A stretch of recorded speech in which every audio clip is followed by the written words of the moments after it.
Hello, good morning everyone. Once again, naman available ito Midel Proud Independent Distributor of Unified Product and Services.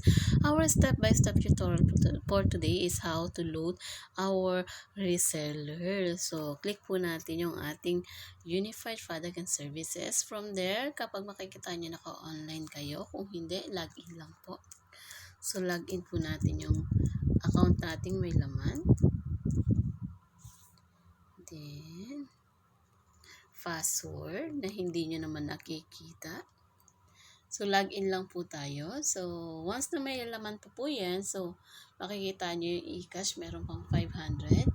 Dahil, for tutorial lang to, 50 lang po ilalagay ko. Kung nakita nyo yung tatlong click sa may gift, click po natin, transfer e-cash fund. Yan po yung paglalagay ng fund sa ating load wallet. So, load wallet ng reseller. Ayan. So, click po natin tong si dealer's reg code. So, to make sure yung ating reg code dito sa account na to is si G2982. So, G2982. So, click po ulit natin sa transfer e-cash fund. So, ang reg code nito is G2982 062. 82. Bakit 83 yan? So, 82. Tama ba? G29822062. Just to make sure, ma'am and sir, tama po yung ating sinusulat para po iwas error.